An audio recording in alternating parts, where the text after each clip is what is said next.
Do you love everything football? You've come to the right place. Welcome to Beyond the Touchline, a Football Manager Central podcast with your hosts, Paul, Ryan, and Colin. The transfer window is ending tonight. Good evening. It is the 1st of the 2nd, 2016, and it is transfer deadline day, Ryan. How are you? Very excited. I've missed most of it because I've had to be in school today, but I'm now back, trying to sit back and watch it. Deals are flying through. How was your first day teaching at a new school? It was different. I wasn't in the school. I ended up being in Edgbaston, so a very different day. A nice surrounding for you being a cricket coach. It is, yeah. But I Fantastic. just had to sit back and create a presentation about what the pupils were actually doing. So There you go, paid for nothing. Hello, Colin, sir. How are you doing today? I'm a little bit under the weather, so I might lean on you guys to talk a lot tonight. No problem. But I'm okay. How's your day work been? Thankfully it's over, so not How is so the bad. US? Dark. Looks like it's going to rain at some point in the near future, so. Oh, my chair's started to creak. If people can hear that, I do apologise. I'll have to get the old WD-40 out. But yeah, let's talk some football, shall we? I think there's been a couple of interesting topics over the last couple of days I want to jump into first. And before we go into the big news of the day, I want to actually talk about something that came out yesterday, which was John Terry revealed that Chelsea will not be renewing his contract. Now, Chelsea have since come out and said, oh no, that's wrong, we still could give him a new deal. But it does look like John Terry's moving on. It looks more like he's either forcing Chelsea's hand or just kind of decided, you know what, I'm leaving. I mean, what's your thoughts on that, Ryan? Do you think the one club man will go elsewhere, or do you think he will get another deal? I think he's destined to go elsewhere. Me and Colin we were discussing this on our admin chat. He's been trying to be pushed out in the past few seasons because of his age. He's getting on. He's not as good as he used to be. He's a top defender, no doubt, but nowhere near as good as a few seasons ago. So I think he's destined elsewhere. And he could probably end up in the MLS. He may not do very well there, but I think he's destined to go over there. He's no Mike Williamson, is he, Colin? Yeah, no, I mean, at some level, right, you have to kind of feel bad for him. I mean, he's been at Chelsea since he was 14, I think, if I remember correctly. And he's 35 now. So he's clearly this club has been an absolutely significant part of his life. So in that respect, you got to feel bad for him. I know he said he doesn't want to go to play at another English team, that he only wants, Chelsea's only where he wanted to play in England. So I suspect that the three landing zones, I would guess, is whether or not somebody wants to pay him to go to China, similar to like a Ramirez type deal, which I'm not entirely sure they would, given age and how they've been trending. Whether he would end up in like Qatar or the Middle East somewhere, that's always a possibility, pull a Xavi, or come to MLS. And I know it stirred up quite a bit of discussion and sort of backlash that I'm of the opinion that I think he'll, some MLS club will go after him. But to me, I don't think he'll fare very well in the league. This league is becoming much quicker. It's definitely a younger league than it has been in the past, and I think the pace is picking up. And the troubles that he had at Chelsea with kind of getting run around by younger, faster players would only continue. So, is it worth coming and potentially getting some kind of a decent payday to be sort of run all over the field? I'm not so sure, but what I hope is that hopefully they can transition him into the coaching staff or something of that order at Chelsea, because I think he would be fantastic teaching the center backs and defense of the future at that club, given how phenomenal he played it. And as a selfish character, I really do hope that Miazga, who just transferred to Chelsea, could learn for a while from one of the best practitioners of that position in the game. I think I definitely agree. If you went to the MLS, I mean, the first person that came to mind for myself, as well as Giovinco, is that young kid at Orlando. He's an absolute whippet and so skillful up front. I think people like that would just tear him apart now. Kyle Larin. That's the one. Yes. I mean, that was my first thought because I'm watching the MLS last season. His ability was just scary for such a young age. Yeah, I think the speed and the pace of MLS. Okay, so it's probably not really at the same physicality level of a Premier League, but I think if I was going to draw a comparison, I think it's a lot closer to Bundesliga in terms of open play and end-to-end games and just sort of general speed. So if you've got somebody who's having trouble keeping up, especially in some of the European contests and that, with that kind of play, to me it would pose the same sort of problem. So I think the same sort of weaknesses in that would be exposed. Now the flip side of it is it worth bringing him in for a season, potentially 2 or 18 months like some of the other guys, for a commercial windfall for a smaller MLS club? So, bring him into a Colorado, something, a Chicago, something of that order, get a decent commercial windfall, use him more as a coach than as a pure player, to kind of help teach your club, get as much as you can out of him, and then let him kind of go on his way.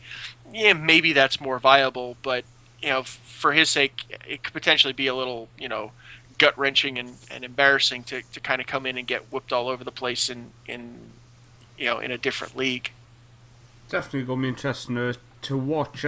Sticking with the older generation, and we're going to stick with the US theme just for a second. Is when you look at LA Galaxy, I don't quite understand. I mean, I think did you comment saying there was a senior contract, but they seem to be signing many star names. Yeah. So I think they're maintaining a philosophy which 10, 15 years ago in MLS was the philosophy of bring in established older players who have sort of started to fade from the European limelight, bring them in so that people in the U.S. could see names that they were familiar with. If you look at a lot of the more successful teams of the last 5 to 7 years, that philosophy has really been falling by the wayside. And I think probably the most significant change, at least from a public perspective, on that philosophy have been the Red Bulls this past season. So they probably were the single most publicized practitioner of the philosophy, especially as they were the Metro Stars. They came out often. They brought like Donadoni and Tony Miola and Tab Ramos and really big names who were at the time they were playing sort of on the way down and never really got anything to show for it. And I think last season there was a tremendous amount of expectation on LA. They brought these big names in. Okay, so Gio Dos Santos is in his prime, but Robbie Keane is I don't think anybody's going to argue that he's in his prime anymore. I mean, he's still good, don't get me wrong, but I don't think you can argue he's in his prime. Gerrard in the same way, you can't argue that he's in his prime.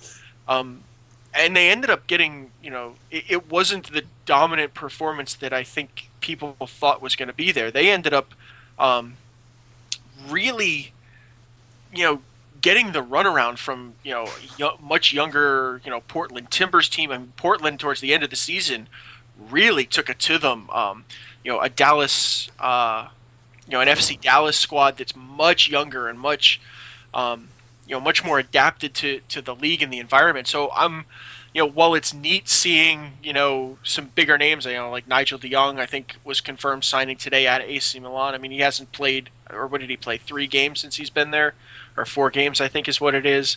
What was it? Cole out of Roma. Ashley Cole from Roma. You've got Jelly Van Dam from Standard Liège. Yeah. So okay, fine. You're bringing a lot of experience in, but from a team that doesn't really leverage its academy very much.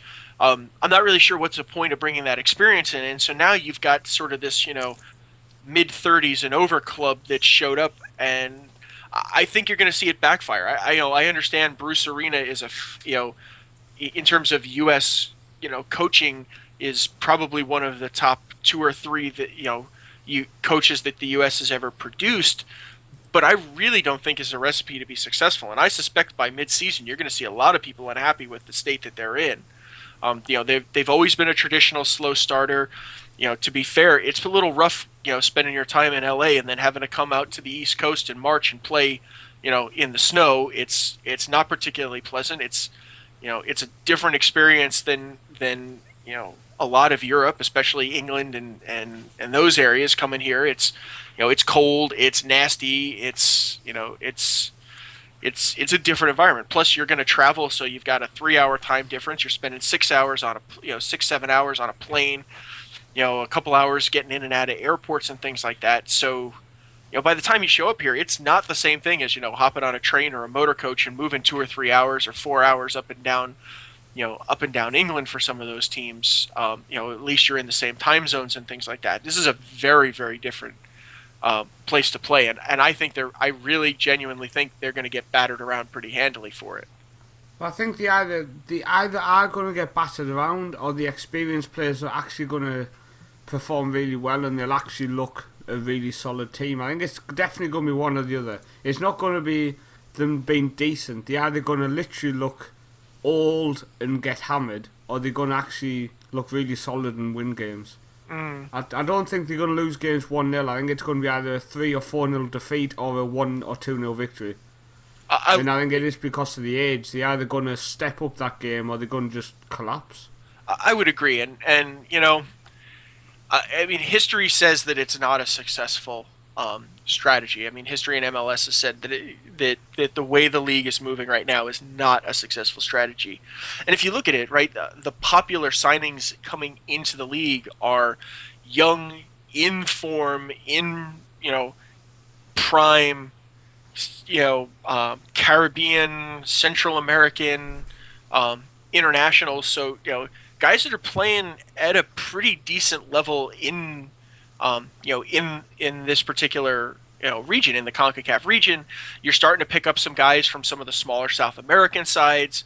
So it's a different game than they're used to. It's not the same. It's certainly not an Italian, a Spanish, or an English game here. It's it's starting to kind of hybridize between a Mexico, Central America. So there's a hefty physicality to the game, to it, but there's also a speed and a flair element that's showing up as the South American influence starts, kind of creeping up into this game. So I think there's just a lot of things to adjust to, as well as just the physical size and distance of the country that you're playing in.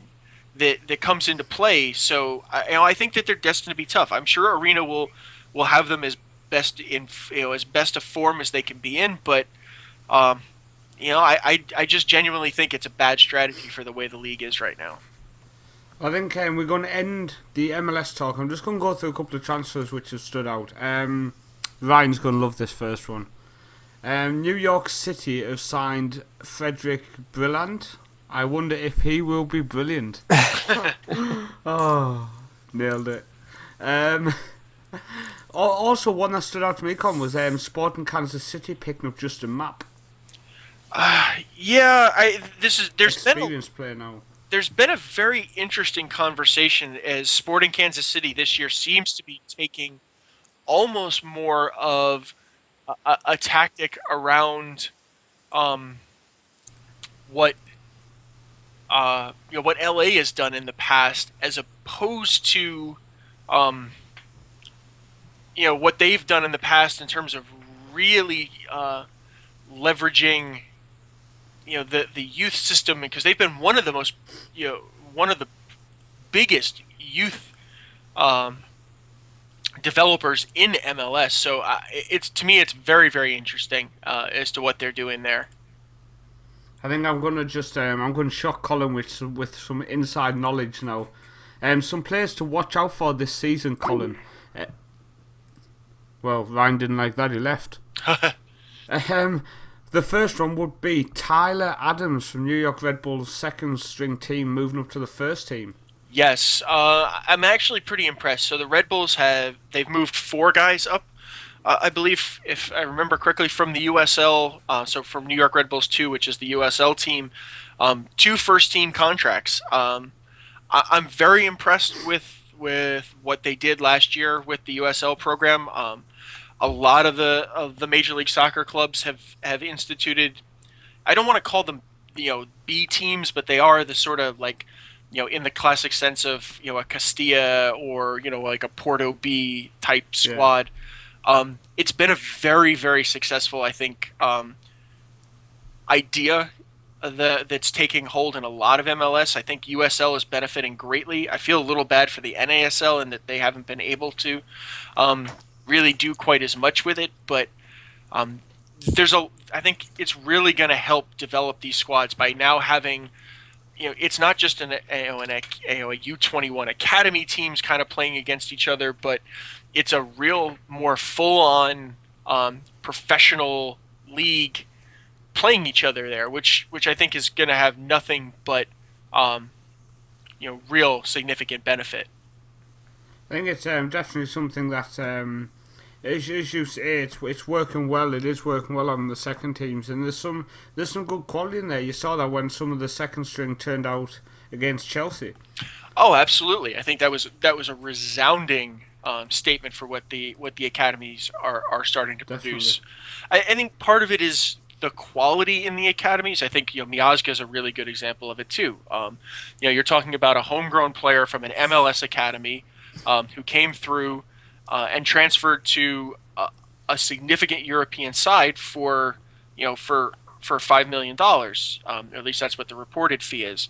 If you think about it from the club's perspective, it's a really good turnaround. And for MLS in general, you've had an academy produce a youth level international. So he played U21s. I think he played U18s for the U.S. as well. Who's now also been capped at the U.S. men's national level at 20. Who's also now transferred. So okay, fine, he's going to play the rest of the year in Chelsea's U21s and train with the first team. And so what? He gets loaned maybe into Holland or Portugal or somewhere else through the Chelsea system. Guarantee Holland. But at least so okay, fine. So but at least for the next 5 or 6 months, he's going to be training with the deal. Part of the deal that they've said is he's going to train with the first team. So he's going to train with the Cahills and Terrys and Zumas. So it's going to be an invaluable experience. And I think if he's successful, it's going to do a lot to help elevate the prospect of the homegrown American player through the MLS system. I think it's definitely something to watch out for, and as the MLS gets closer to kickoff of the 2016 season, we will be getting more excited and talking about it more. Oh, absolutely. Absolutely. But are you sat down bracing yourself for a couple of deals which have gone through recently, Ryan? Always sat down. Always sat down, it's because you're lazy. The first two are going to be for Middlesbrough. They've confirmed the loan signing of Richie Delat from Leicester. Great signing for defence for them. It's definitely going to improve them. But then up front as well, Ryan, Jordan Rhodes going in. Is that going to push them to the Premier League? It's definitely going to give him a good shout. He's got goals in him, so if he carries on scoring, then Middlesbrough could be up there. I can't see them not going up at the minute. I just think they've got a decent side as it is, and they're just continuing to improve it, but in the correct way instead of just throwing money around in random places.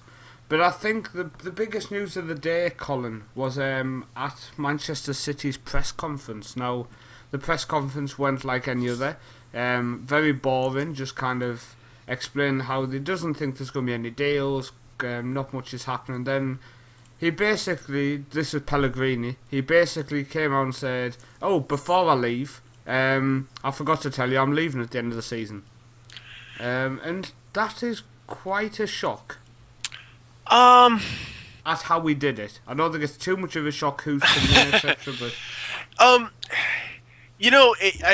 I've been on the fence a little bit with this one. I really feel you gotta feel for the guy, right? So you're in a job. I don't think you can argue that he's been unsuccessful in that, right? So they've won some titles under it.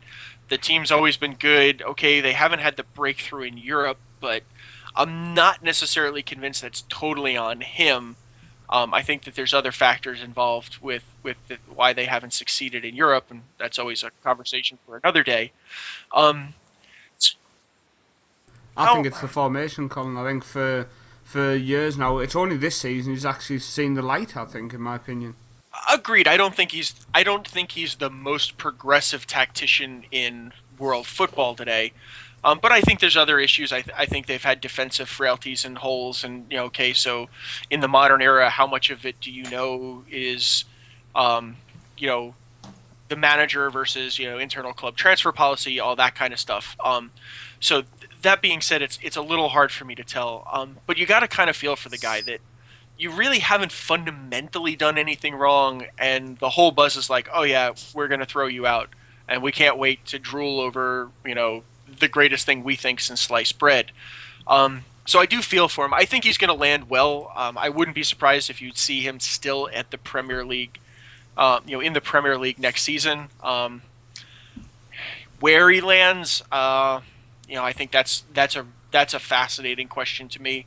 I could see maybe a Chelsea goes for him. I don't see United going after him. I don't think that's the right fit to me. Maybe he ends up. I'm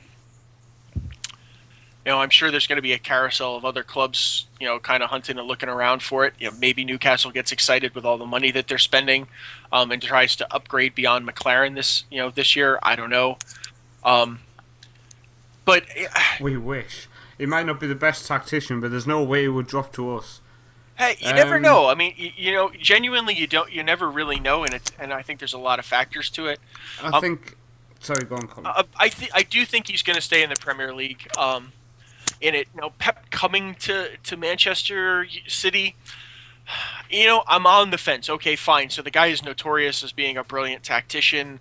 He clearly wins where he goes, but I'm not totally convinced that I think this is going to run swimmingly at Manchester City. I know there's been tons of reports and a lot of grumblings around issues in the Bayern Munich locker room. And that being said, I think the Bundesliga, it's a good division, but I think it suffers to a lesser degree the same problem that Italy's suffering, and that it's a two-horse race, that France is suffering. There's only one team that's winning there. Everybody else is just picking up scraps. Germany's the same thing. You're only picking up scraps. There is such parity because of the way the money is distributed in England that I'm not necessarily convinced that, given high pressure for success in the domestic league, you're going to get the same output from Guardiola that you get in his other teams. Because, if you look at where he's been, both Barcelona and Bayern Munich, there really isn't that domestic pressure, right? In Spain, there's 2 games a year that matter. Okay, now that Atletico is pushing up, there's now,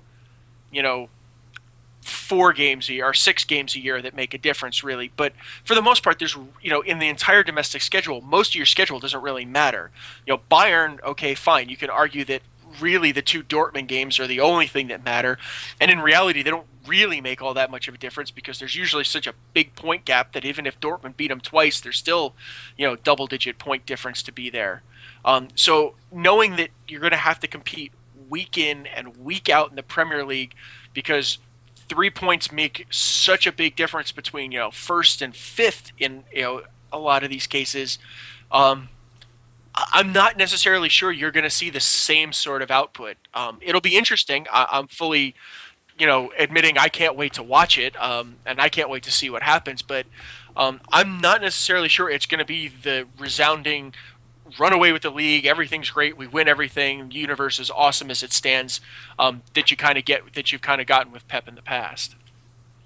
I think I definitely agree with the league is a lot tougher, and yes, he's very talented, and yes, he's very out of the box thinking.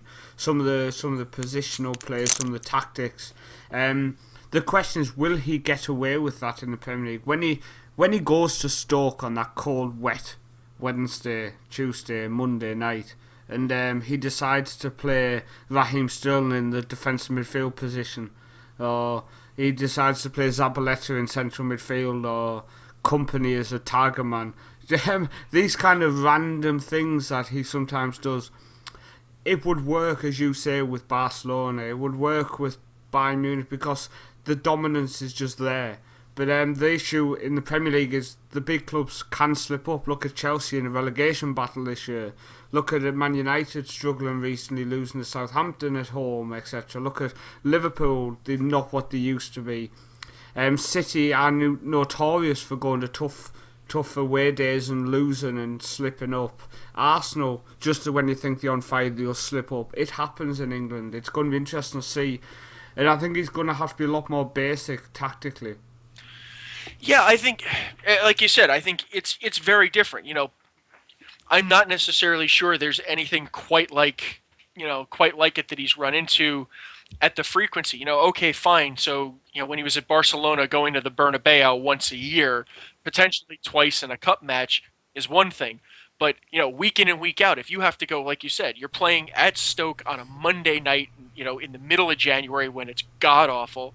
Then you have to go up to St. James's Park where it's no better and the crowd's 3 times angrier, only to have to pop out of that on the other side of, trips to Anfield, trips to Old Trafford, trips to Stamford Bridge, the Emirates, even going down to, to St. Mary's or, these are very difficult places, and it's game in and game out. Whereas, even in a lot of places you're going, fine, the Bundesliga is putting, 55,000 people or 45,000 people at a stadium, but there's a little more equity, right? Bayern's so big that you're getting a decent away fan showing. You go to Old Trafford and there's 65,000 people sitting there, and there's 2,000 people pulling for you, and that's it. And the rest of the crowd hates your presence on the field, and they're going to let you know about it. I think it's very, very different. And then to go out and be as dynamic and experimental, there's also, there's not a lot of tolerance for slip up. You go out and experiment for a couple of games, and you could be in the same spot as Chelsea. You're stuck in mid-table, you're stuck down at the bottom, and you get to a point where the rest of these guys are just pushing so hard that there's not going to be a lot of forgiveness of going, well, we had a crap run in the league, but we won the FA Cup, or we won the Capital One Cup in the FA Cup, or it's one of these. The expectation is you're battling for 4 trophies, a year. That's it. There is no argument about it. There is no discussion. There's just an expectation that every year you're in it for all of them. Well, I think as you mentioned there, the FA Cup. Look at Liverpool, big awakening for Jurgen Klopp, going down to Exeter and finding a hostile, a loud, a packed crowd for a 4th tier side. I don't think you expect to see so many fans packing in. Look at Carlisle and Everton. But then the issue with Liverpool was Jurgen Klopp ended up getting away with a draw. You try to put the kids out, you end up with another fixture because it's not the same as in different countries. No disrespect to Germany or to Spain, but if Barcelona or Bayern go to these 4th tier sides, put the kids out, they would roll them over. It doesn't happen in England. So I think we're not saying Guardiola's going to fail. We're not saying his tactics aren't good enough for England. We're just saying, be careful. You're coming to the big boys now. Oh, absolutely. Yeah, but I think you're coming to, no matter what people say about Barcelona, Real Madrid, they might be 2 of the biggest, if not the biggest clubs in the world. But the issue is, the league is not. The Premier League is where it is. England is where it is. You don't get crowds as far down in other countries as you do as in England. You don't get 10, 15,000 turning out to games for 4th tier sides in different countries. Oh, absolutely, and I think that's a huge differentiator for it. That you really do have a situation where there is such strength and depth that you really can't just sort of blow off a spot. I think you're exactly right. Nobody is gonna roll out a B side in Barcelona's just gonna roll over. Even their B team's gonna roll over half of those squads. But like you said, I think this year's FA Cup has produced tons of it. You had Oxford, Exeter, Carlisle. There were replays all over the place out of the third round, and I don't think it's going to stop. And you show up, and the last thing you're going to do is go back and have a press conference. Go, yeah, you know what? We gave an experiment. When you get hammered by a League Two side, no one's going to sit down and go, gee, we have $1 billion payroll and everybody's cool that we just got hammered by a League Two side. Like, that just doesn't work. I think when you look at the squad Swansea put out, using Oxford as an example as well. I mean, Ryan, you must obviously, I'm sure you've sat back and listened to our thoughts on that. I mean, what's your thoughts on Pep coming to England in general? It's obviously one of the main talking points, as well as Pellegrini leaving. I mean, as a United fan, there was talk today. People were saying, could he end up at United? Yeah, there was, and I never expected him to come to United. I don't think United would put up with whatever he's been doing at Bayern Munich. Apparently, he's a very. I was meaning more about Pellegrini going to United. I can't see that happening. Would you take him? No. I don't. Just because of City or his tactical? No, his tactical style, and okay. I want to see something a bit more exciting. I know the football at Man United isn't currently very exciting, but I want to see something more vibrant and colourful. Well, I mean, you can wear like different coloured socks, maybe. Could do, but no, I don't know. I want to see somebody else. Maybe Giggs. I think Giggs is destined eventually to take over. Destiny. Well, I tell you what, Mr. Transfer Man Ryan, we're gonna move on. I think we've rinsed Pep dry. So we're gonna look at some transfer news. So since it is the 1st of February, the transfer window shuts in 1 hour in England, is it? Yes. So there's still potential deals. I know currently you've got stuff like those Championship clubs trying to get Sonia Luko currently from Hull on loan. You've got Alex McCarthy is linked with Fulham on loan, but potentially it's getting called off. You've got the deals which have already gone through today. Ryan, do you want to just go through a few deals which have stood out to yourself? Yeah, so I think the Saido Doumbia to Newcastle, really good signing, really good on FIFA, really fast. I think he'll be really good for Newcastle. I'm sure you'll both agree you needed someone to come in as a striker. So he's a good signing. My hometown club have signed 2 players on loan. I've just been discussing this with my mum. They've signed Jack Stevens and from Southampton. Yes, and Bailey Cargill from Bournemouth. Okay. I think that's more to bolster their defensive lineup because Coventry's defensive line has been absolutely shocking lately. So hopefully those 2 coming in will help that situation out and promote us into the Manchester Championship. United player just gone. Yeah, Nick Powell has gone to Hull on loan. I think that was expected, no matter what. I can't see Nick Powell having a long future at Man United. I think he's destined. I thought the part of that deal had a pretty attractive future fee clause for for Hull, and I think the understanding I heard on sort of the U.S. coverage of the transfer piece was that was going to be a pretty much a guarantee that he's going to be a Hull one, and his days are over and done with at. He's not a bad player, just is he Man United standard? I don't think so. I think he reminds me of Jesse Lingard. Yeah, I think he was, or he could have turned out to be, but when he signed, I think he signed at a difficult time. Like Wilfried Zaha, he signed at a difficult time when Alex Ferguson was just about on his last legs and the development wasn't going to be there. Manager after manager just hasn't helped. Ryan, what's your thoughts on Umar Niasse from Lokomotiv Moscow? I mean, I know very, very little about him. I think 13.5 million is a large amount of money for Everton to be spending. It is, yeah. Everton, they're not known for spending big amounts of money, so I'm with you.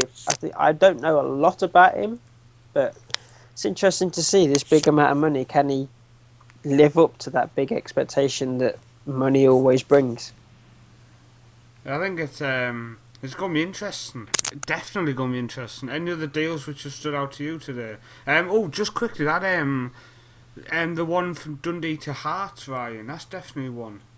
Yes, John Sotar. I think there are a few players that will be looking to leave Dundee in the near future. They're not doing too brilliantly this season, sitting at the bottom of the league. So John Sotar, I always thought he was going to join Celtic, but I think he's made the right decision to go to Hearts, because Hearts aren't that bad in the Scottish League, so he should be able to develop there. But I can see him potentially in the lower regions of the Premier League in the future if he carries on the way he plays. I noticed Manchester City have loaned out a couple of Football Manager wonder kids. Sure. Ernest Unal, one of them, has gone to NAC Breda, but the other one's gone north of the border, Ryan. Has he? I'm trying to find the... Patrick Roberts, Ryan, come on. Oh, yeah, he's... But that one's not necessarily, I think, a surprise that he's going up to Celtic. I think it's a great move for him. Personally, I do too.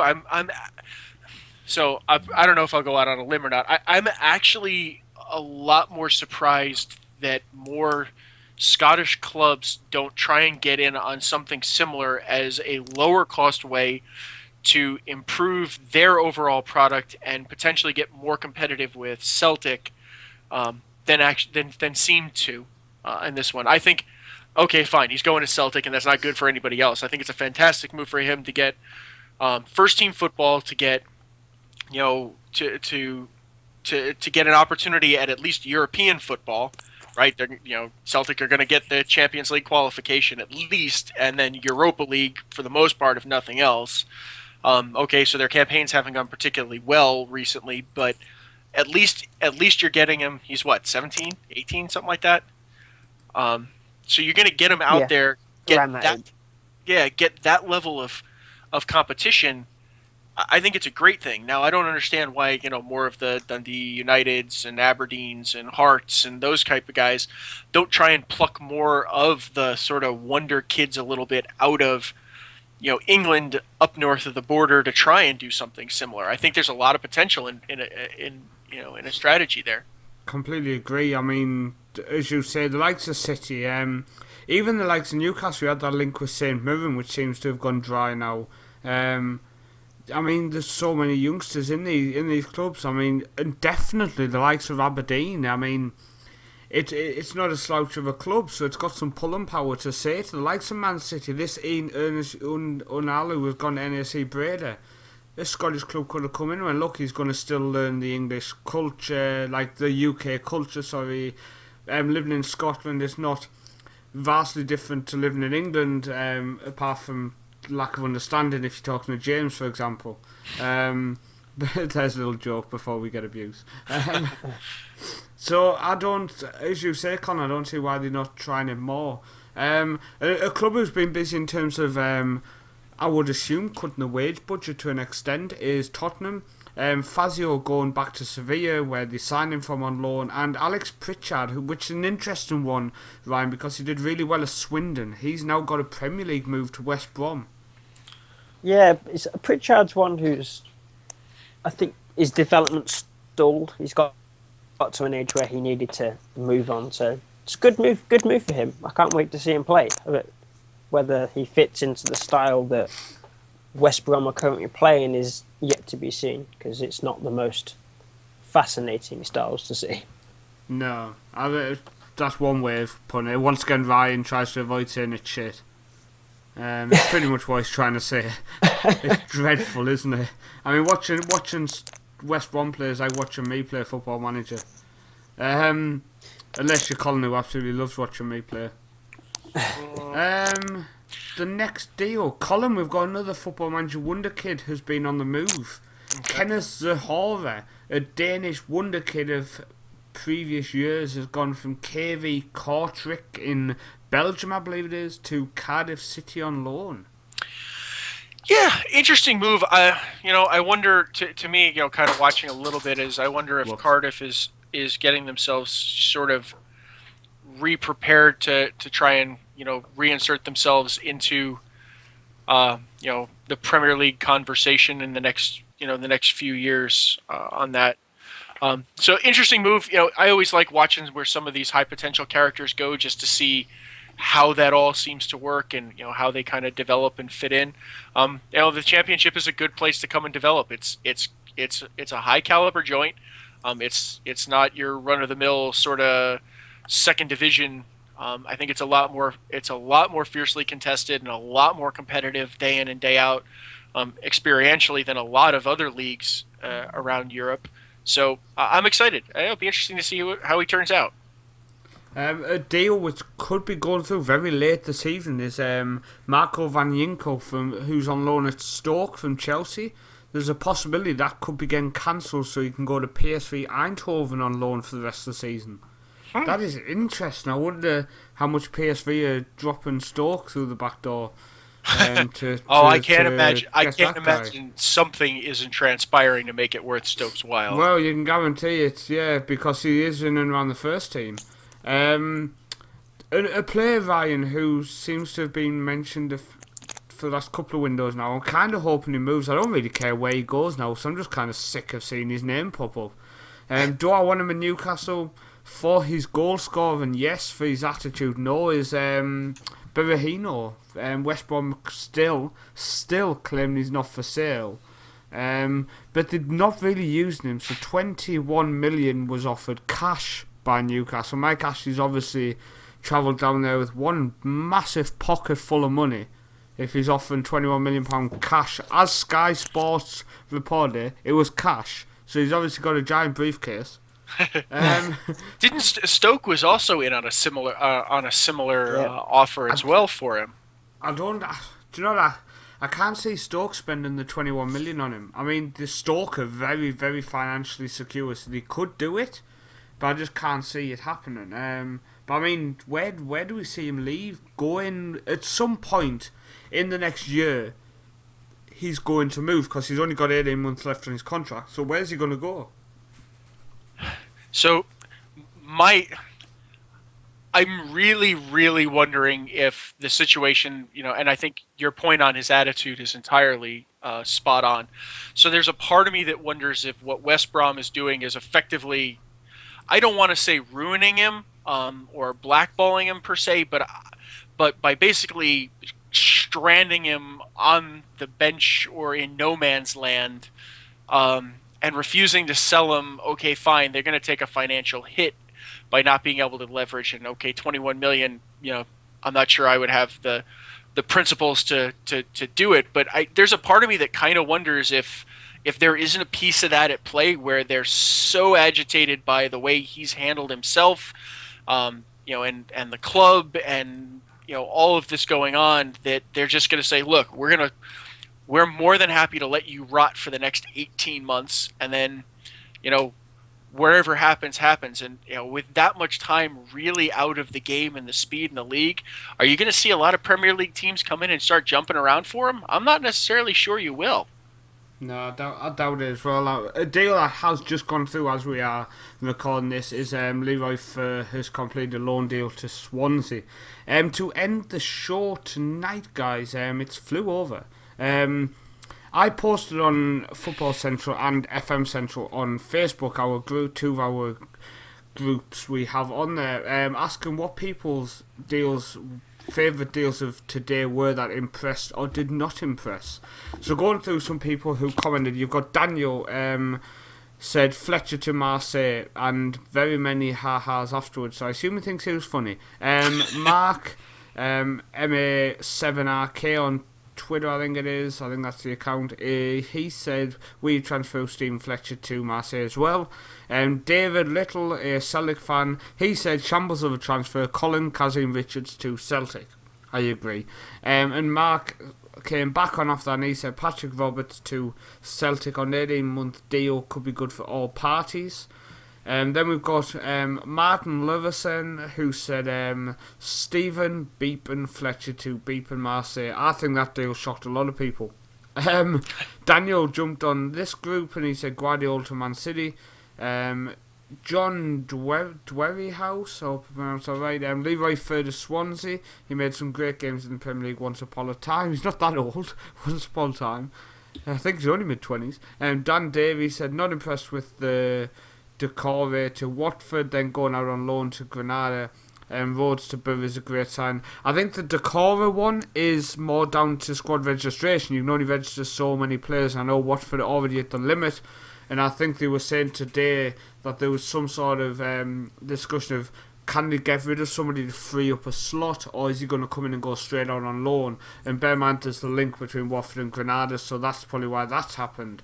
But Rhodes to Borough is a great sign, definitely one of the ones at the window with his goal scoring record. But we have hit the end of the show. That is us done for another week, Ryan. Are you sad? It's the ever-longing wait that we have to come back next week. But topics will be there. Football is always going on, so it's going to be exciting. The transfer window will be done, and we can talk about how players at their new clubs are performing. I think that means he's sad. Colin, as always, sir, we get closer to the MLS kickoff. We get closer to you getting excited about the Red Bulls. Another season coming soon. Something to look forward to.